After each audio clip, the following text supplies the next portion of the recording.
My name is Madeline. I'm your Living Well representative for today. I will help Ally monitor the chat and things like that. If you guys have questions, let us know. And then I am going to just turn my camera off so that I'm just came back from teaching a class. I'm kind of sweaty. And going to eat some food as I learn from Ally. So I will be here if you guys have questions or concerns. And without further ado, I turn it over to you, Ally. Hey everybody, I'm gonna go ahead and share my screen if I am able to do that while that is getting set up. My name is Ally Norris. I am a graduate assistant for University Health Services. I'm in my second year of my MPH program in health behavior. So I created this presentation this summer as part of my practicum. So I wanted to focus on eye health and digital, how being on devices can impact the health of your eyes and all that fun stuff. So I created this presentation. Go ahead and full screen it. Can everybody see the slides? Is it all up there?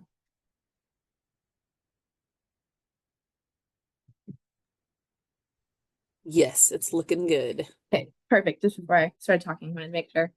All right, so this presentation is going to focus on blue light. We're going to play a little myth or fact game, kind of dispel some misconceptions or some common beliefs about blue light.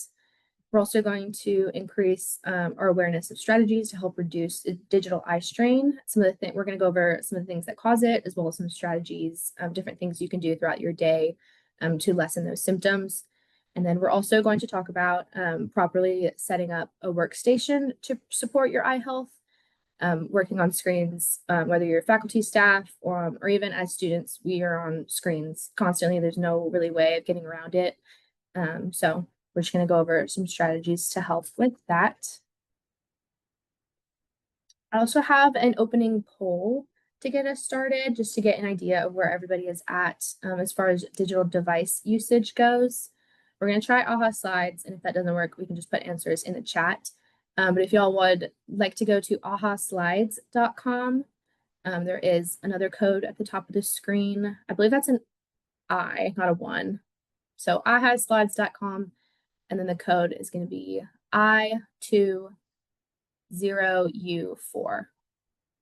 And the question is just how many hours per day do you spend looking at digital devices? So this is going to include phones, laptops, TVs, tablets, all of the things, all the devices.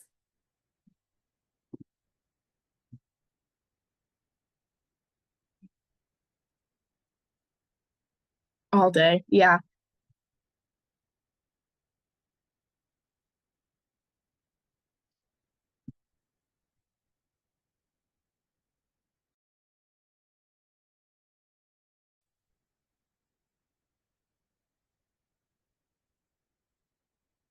So we're seeing some in the 8 to 10 hour range, some in the 5 to 7 hour. And we also have some in the chat indicating lots of usage all day, as well as 3. So kind of a wide variety of screen usage time. I would say I definitely fall into the 8 to 10 hour range usually if I'm in class or working all day. Because even when I go home after being on those screens all day, I'm still on my phone, I'm still watching TV, still doing things with digital devices. So was anybody surprised by their own number or when they were tallying up how many hours they're spending on screens? Was anybody surprised? Y'all can put it in the chat. You're also welcome to unmute. We're not surprised. We're pretty aware of our device usage.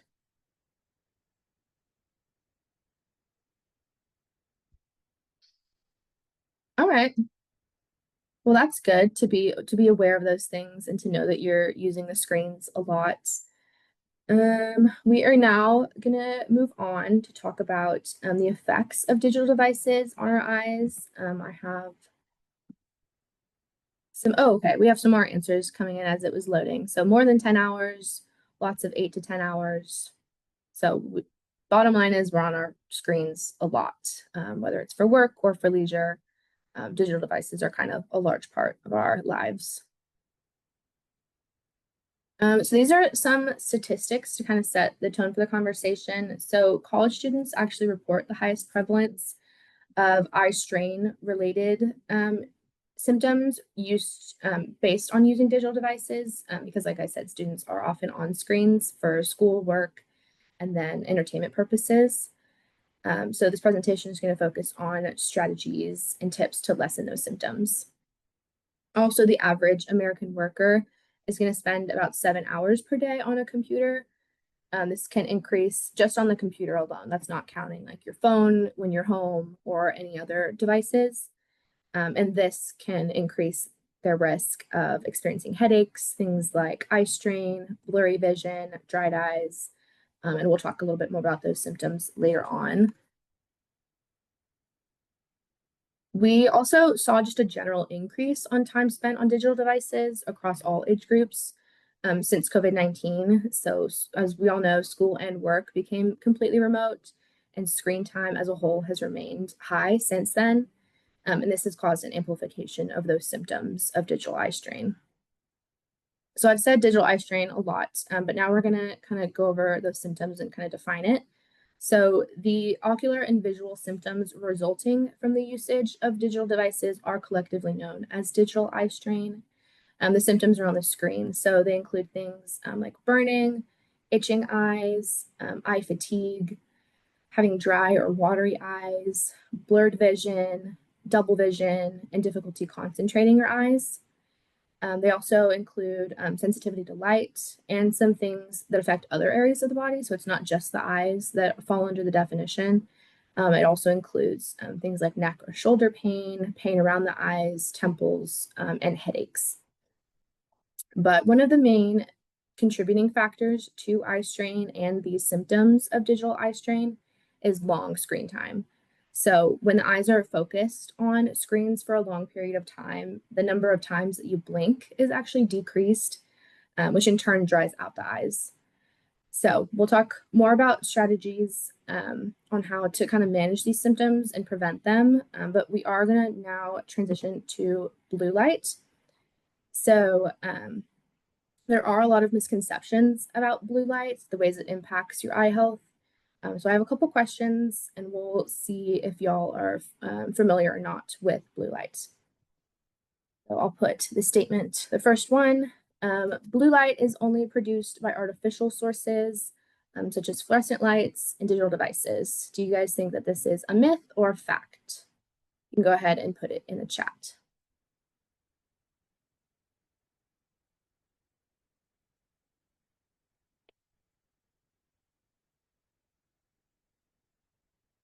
So some myth, some fact, myth. So we're kind of split on this one, actually. A lot of people think that it's a myth. Several people also think it's a fact. I would say that's pretty even in our split. Fact.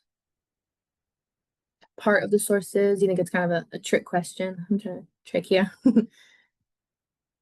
So this one is a myth. So the sun is actually the main source of blue lights, but it also includes things like LED lights, fluorescent lights, and the screens of digital devices. But those are at lower levels. So the sun is also a producer of blue light. Our next one, blue light is helpful in regulating your sleep-wake cycle. Do we think that this is a myth or a fact?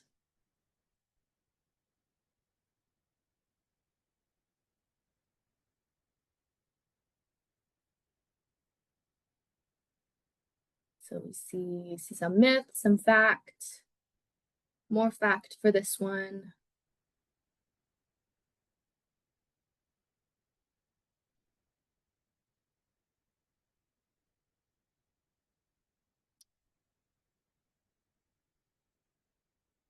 I think we're more so thinking fact for this one, but also a couple people still said myth.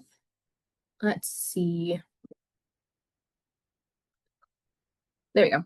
This one is a fact, actually. So blue light signals your brain to be alert. So it is helpful in the morning.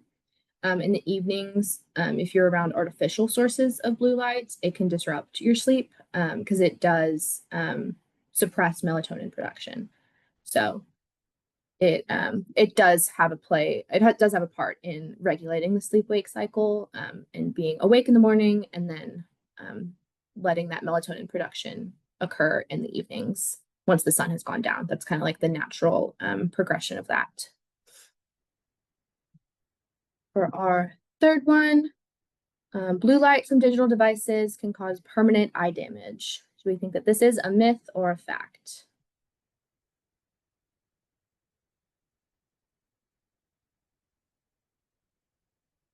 Some people are saying fact, more fact for this one. Still some saying myth.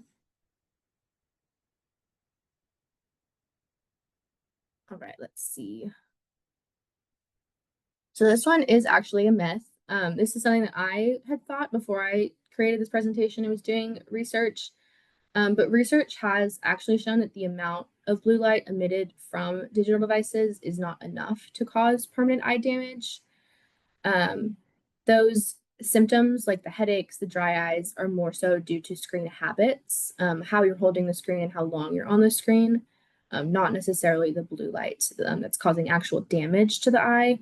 The research is still kind of occurring right now on the changes in like the health of your eye that can be caused by blue light, but we haven't been doing that research for long enough to have like definitive answers for whether or not it's actually causing damage. But so damage hasn't been shown yet. But more research could be done in the future to show that it has. There just hasn't been like long enough time of people being on devices, if that makes sense, for the research to be shown. All right, our last one. Blue light glasses are scientifically proven to prevent digital eye strain. Do you guys think this one is a myth or a fact?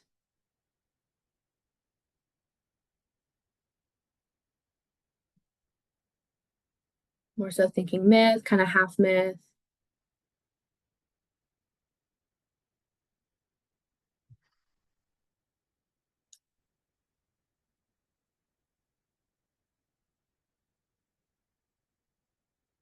Let's see. So this one is a myth. Might help but not prevent. Yes. So studies again have shown that blue light glasses do not reduce the symptoms of digital eye strain or prevent them. Like I said, a lot of those things are due to like behavior things, like using the screens for a long time and holding them really close to your eyes. It's not a bad thing to wear blue light glasses. We will talk about this in the next section. But they don't necessarily, like through research, have been shown that it's preventing anything or reducing symptoms. A lot of people do find that they help with headaches or things like that. So if they work, like by all means, definitely use them.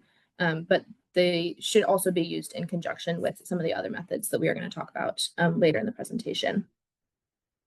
Somebody did ask if the slides will be shared. I don't know if the slides will be shared, but the presentation is being recorded. So you will have access to that as far as I'm aware. All right. So this section is kind of just a recap of what we've gone over so far with blue light. So again, the digital eye strain symptoms that we went over on that previous slide are caused more so by the overusage of devices, not blinking enough and being on them for long periods of times without breaks, not necessarily by the blue light being emitted from the screens. 1/3 of visible light is actually considered blue light. We said that sunlight is a large source of blue light, as well as several artificial sources, including fluorescent lights, computer monitors, as well as phone and tablet screens. So it's all around us. A third of all visible light is considered that blue light.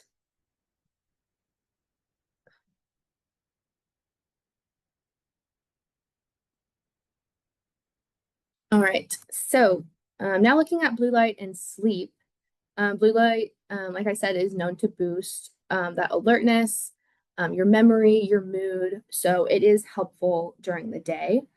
During the day, we're exposed to things like sunlight, things like lights inside, which is why that melatonin production is suppressed.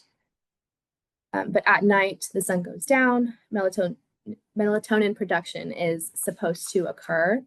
But like we said, there are artificial sources of blue light. So things like digital devices and fluorescent lights can cause the melatonin production to be suppressed if you're exposed to them too close to bedtime. So using digital devices within 2 to 3 hours before sleep is said to disrupt your sleep. So if you're noticing that you're having like a hard time falling asleep, or you feel really awake, it might be if you are on like your phone or watching TV really late at night, right before you're going to bed, that might be a cause of that. And like I said, so blue light glasses should be used in conjunction with other methods. They can be helpful for headaches or sleep disturbances associated with blue light, but they should also be used with the other methods. So now we are going to talk, we're going to get into the section that goes over some more of those strategies. So this is what's called the 20-20-20 method. So for every 20 minutes of screen time, the strategy is to look 20 feet away for 20 seconds. So in an 8-hour workday, it would look like taking 24 20-second breaks, only totaling eight total minutes. This might seem kind of daunting to like do something every 20 minutes, but it is only for 20 seconds, and you don't have to necessarily do it every 20 minutes. It's more so just the idea of taking small breaks while you're using the digital devices. Something like every half hour, every hour would be better than doing no breaks at all and just going through your day straight, just looking at the screen. And this doesn't mean like being on your phone during lunch. That's not like taking a break from screens because you're still on a device. So things like we'll go through some more strategies, but just the idea that you're supposed to take breaks throughout the day while you're on screens is the purpose of this method. So if y'all want to practice this right now, we can take 20-30 seconds and y'all can just find something in your office, maybe outside, to look at that is about 20 feet away. So y'all can feel free to practice that right now. I'll give y'all a second.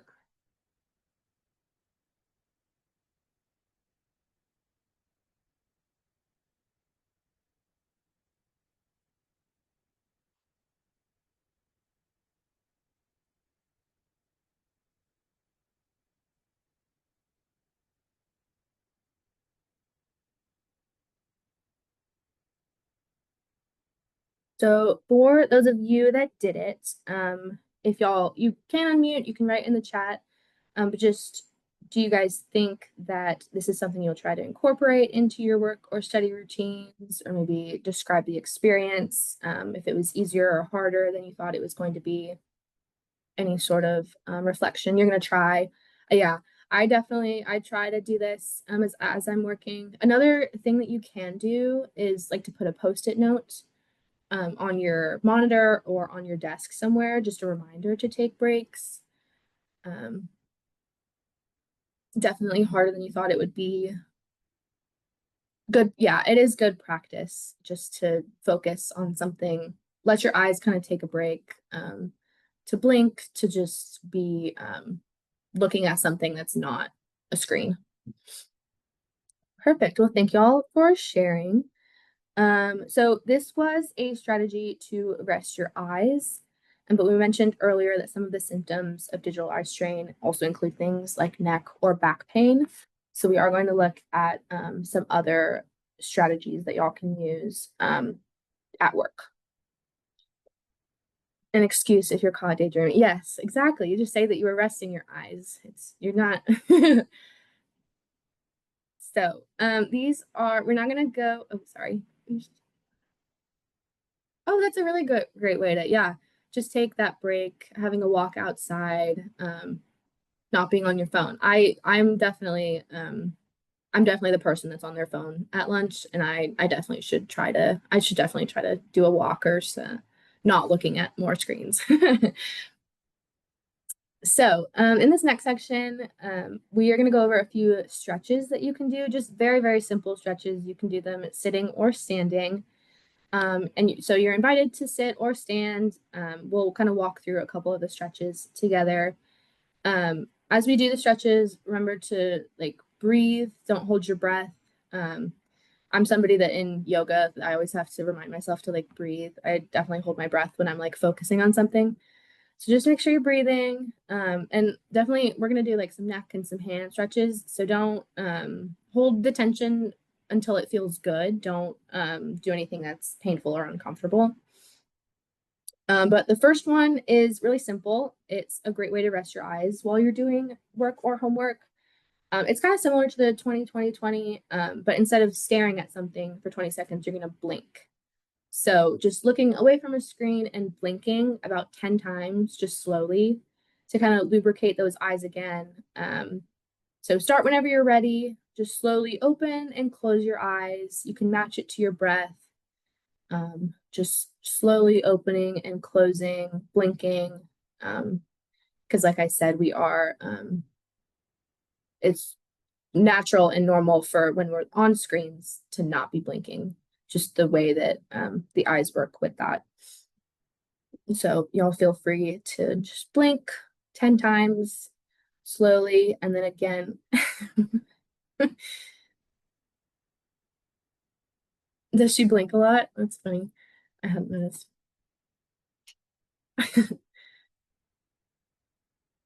And then again, if y'all have any reflection, any thoughts after doing that, feel free to put it in the chat or unmute.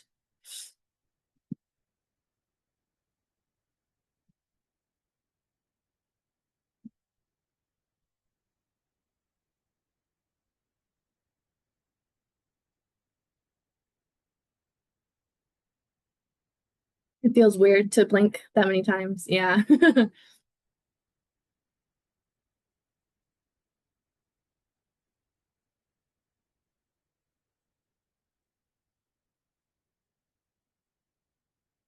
I like to do this one after I like have noticed that I've been on a screen for a very long time and my eyes kind of start to get dry.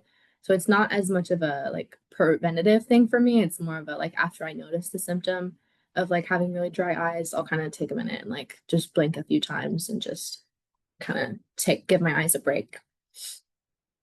Does anybody need more time for the blinking?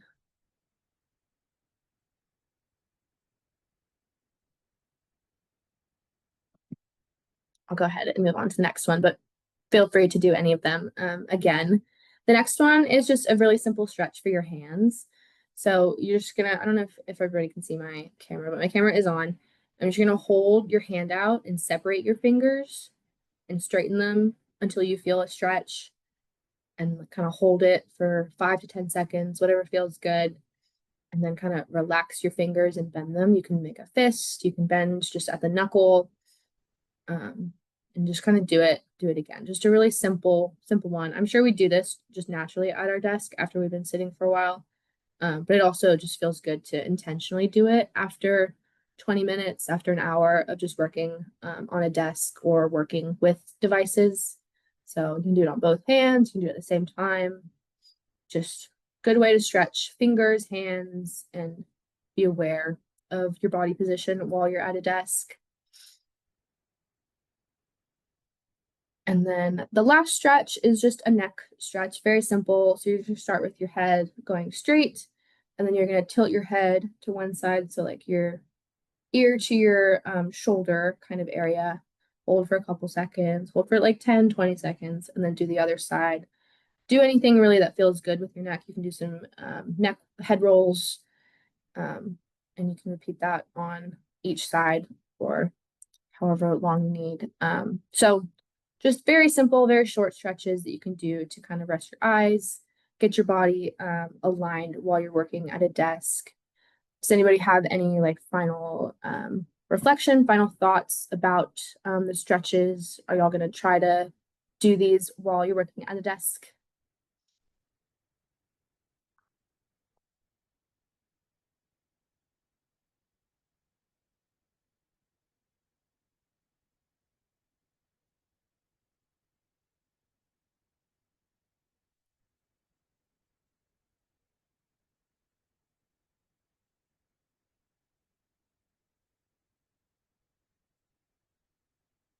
All right, totally okay if not. We are also, so now we're going to move on to the ergonomic assessment. This was sent in the chat, or it was sent in the email that Belle sent out, I believe, to confirm. I can also send it right now in the chat. I would drop the link in the chat just in Yes. case. Okay, perfect. Thank you. There we go.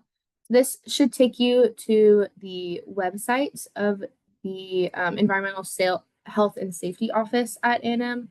They have a couple really good assessments that are kind of just self-assessments to see around your desk and how you're like sitting so that you can make sure that's all aligned and you're not causing any pain. So y'all can feel free to print it, just have it up open to the side. And I'm not really going to go through it line by line. I'm just going to give y'all like 5 minutes to kind of go through it and read it. On the website, so that link, you are going to go to forms, scroll down a little bit and go to forms. And then there is an option for an office assessment, a lab assessment, and I believe an industrial assessment. So depending on where you're working on campus, there's different options for all of those. But if anybody has any trouble pulling it up, let me know. But I'll give y'all about 5 minutes to go through the assessment right now.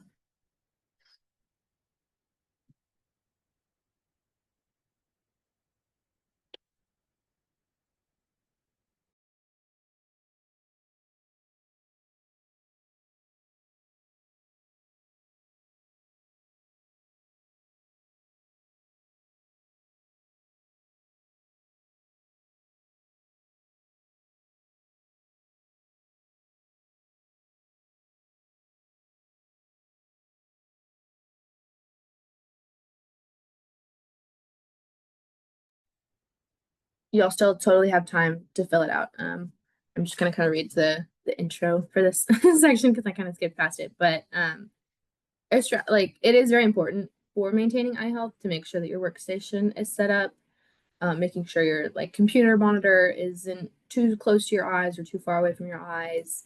The assessment asks things about glare, things like that, as well as like how you're sitting in your desk, how your body is set up, and all of that kind of stuff. So that's why we're doing the ergonomic assessment in the eye health presentation. If that was confusing to anybody.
Anybody need more time for the assessment?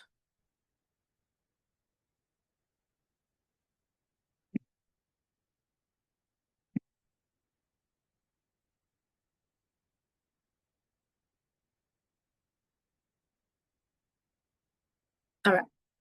I'm gonna keep going then. Totally feel free to keep filling it out if you are still working. We are gonna go over just kind of how the workstation ideally should be set up. These are the basic ergonomic recommendations for a workstation. So whether you're sitting or you're standing, your computer monitor should try to be at your eye level. This just helps with like neck and just like the strain on your eyes. It's good to have it about arm's length is what they say, like arm's length away from your face. No worries, Sarah. Perfect. They also recommend not having direct lighting on your screen, so having windows behind you. Um, Blinds are typically good for those. If there's sunlight coming in directly behind you, it can cause a glare, and that just causes your eyes to strain to see what's on your screen. So having that indirect lighting from windows in front of you or maybe off to the side is typically better. Your computer or laptop should be on a flat surface and like kind of having your elbows at that 90 to 120-degree angle. And then a general recommendation for if you're sitting or standing is that your head, your shoulders, and your hips should all kind of be in line. Um, when sitting, your thighs should be parallel to the floor and feet should be flat. And making sure your back is supported are also important. So those are just kind of basic recommendations. But if you do make changes to your workstation and you are still experiencing any sort of discomfort or problems with that, there is the Environmental Health and Safety Office at A&M. They provide free evaluations of your workstation for ergonomic purposes. So they will come to your office on campus and make specific recommendations based on your setup and your individual concerns. And that is where this self-assessment came from, is from their office. So they can be contacted at ergonomics@tamu.edu. If you send them your name, where your office is, kind of explain the problem, and then give them a couple days and times, they will come to your office. They're very helpful. They helped me in kind of figuring out what these recommendations should be for an ergonomic setup. So that is a resource that is totally free to A&M employees if they would like their workstation to be evaluated for that. And then we're kind of gonna start wrapping up the presentation, but we're gonna go over some best practices and reminders for eye health. So first, it is recommended that you get a yearly eye exam if you have the means to do so. Even if you think nothing is wrong and you can see fine, you could be seeing better. So getting an eye exam is a great first step in keeping your eyes healthy and just staying on top of that, especially just to make sure that nothing is progressing or happening that could be prevented or treated, if that makes sense. Next, drinking water is important. So being hydrated is going to support your tear production, which helps keep the eyes from being dry or irritated. It's also good for the eye tissues and just the pressure of the eye if there's enough water and oxygen available in the body. So making sure you're drinking water is great for your eyes. It's also highly recommended to wear eye protection when you're doing things that could damage the eyes. So things like mowing the lawn, playing racquetball or any sort of sport with balls, working in a lab, any sort of activities like that. Wearing goggles or glasses is a great way to keep dust, debris, anything you don't want in your eyes out of them. Another great one to remember is to avoid sharing makeup. It's for anybody who wears makeup. It is a surefire way to spread pink eye, other eye infections. And also remember after you've had maybe a sty, some sort of infection on your eye, making sure to throw away that makeup after you've used it. or just any expired makeup in general. It's good just to make sure that it's clean and that nobody else has used it. Washing hands is another very simple way to protect your eye health before you're putting in contacts, applying makeup, or just after being in a public area. It's a great way to just wash your hands, making sure that you're keeping them clean before you touch your face or your hair or anything like that. If you do wear contacts, another recommendation is to replace them regularly according to whether they're meant for daily, weekly, or monthly wear. Wearing contacts longer than recommended can cause things like irritation, infection, redness, and additional eye issues. Wearing sunglasses is another important one. So they are another form of eye protection going off that same one, just to protect your eyes from the sun's rays.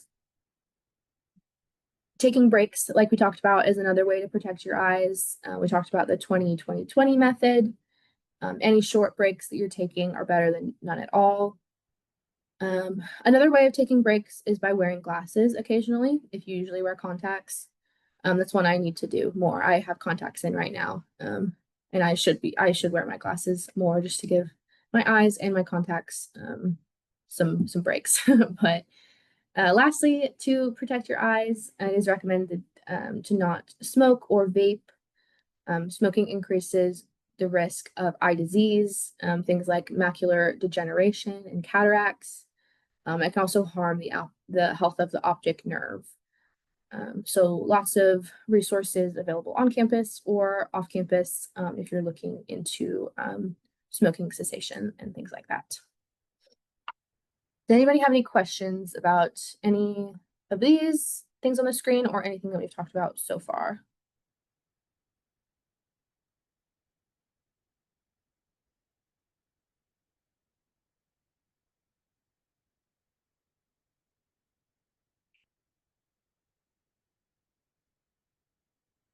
Feel free to keep typing if you are typing a question. Okay, cool.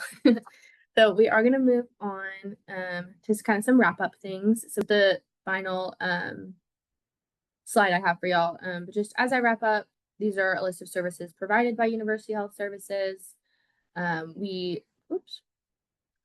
Doctors, nurses, pharmacy, and lab for students. So if you're working with students, you're around students, and you're referring them to resources or trying to connect them with resources, these are the locations and the services of the things that we offer.